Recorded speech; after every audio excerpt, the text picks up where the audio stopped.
Your Excellencies, ladies and gentlemen, thank you all for attending this side event. Children are entirely independent when they have lost both their father and mother, or when they have been taken away from them in one way or another. Their survival is difficult and they are defenseless. It is this total vulnerability that child traffickers exploit. That is why my speech will focus specifically on child trafficking. No doubt also because I am a mother and a grandmother, in addition to my professional responsibility. So what is human trafficking? How is it defined under public international law? In 2000, the United Nations General Assembly adopted the Palermo Protocol. It defines trafficking in persons as follows.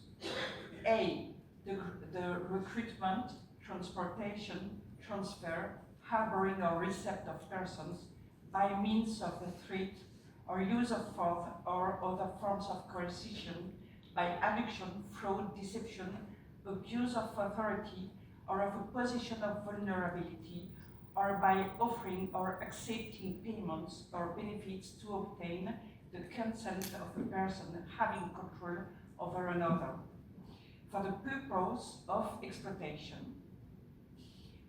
B, the consent of a victim of human trafficking to the intended exploitation as set out in the paragraph A of this article is irrelevant where any of the means set out in paragraph A have been used. C, the recruitment, transportation, transfer, harboring or reception of a child for the purpose of exploitation shall be regarded as trafficking in persons, even if none of the means set out in paragraph A of this article are used. Each word is quite important. Human trafficking is a crime, and also in 2000, with regard to children, the optional protocol to the Convention on the Rights of the Child on the Sale of Children, Child Prostitution, and Child Pornography was adopted by the United Nations. How many people are victims of human trafficking and who are they?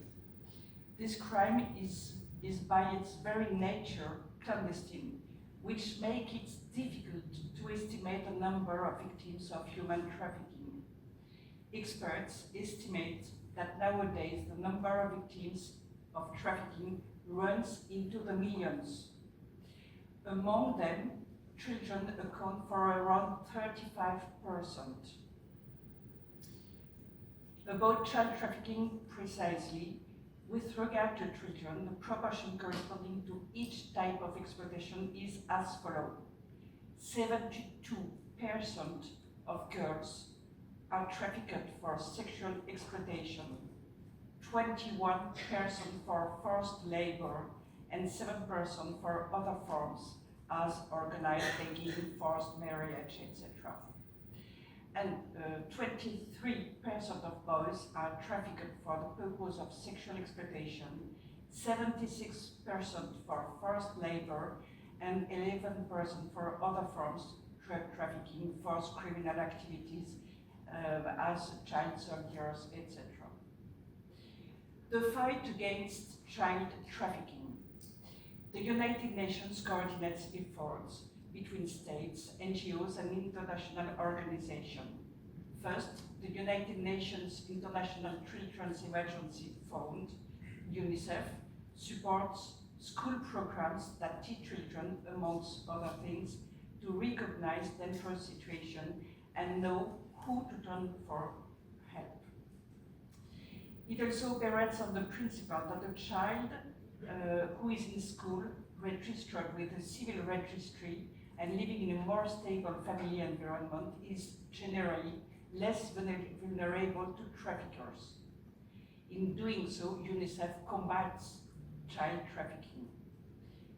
Second, the United Nations Office on Drugs and Crime, UNODC, helps governments to train professionals, improve international investigations, develop specialized anti-trafficking units and harmonized national legislations. The UNODC regularly runs campaigns targeting the most at-risk groups and also publish a global report every 2 or 3 years analyzing trends in criminal networks and forms of exploitation. And UNODC manages the United Nations Trust Fund for Victims of Trafficking in Persons, which funds organizations providing support to victims in many countries. And it was the third instance. The fourth one are constituted with several UN agencies which work to tackle the factors that contribute to human trafficking.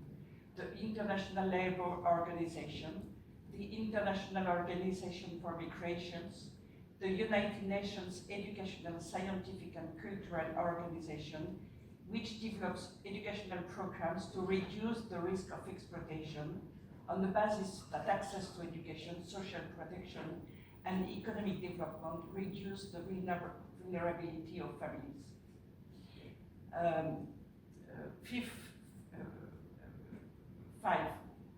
Fifth instance, the Human Rights Council, with the support of the Office of the United Nations High Commissioner for Human Rights and the Special Rapporteur on Trafficking in Persons, especially women and children. They monitor respect for victims' rights, investigates violation, and makes recommendations to states. I have to mention also the committees, of course, the committees on the rights of the child, which ensure compliance with the Convention on the Right of the Child. What about the results? Despite real progress, the UN itself acknowledges that its results are limited given the scale of the program. And as criminal networks are highly adaptable, many victims are never identified.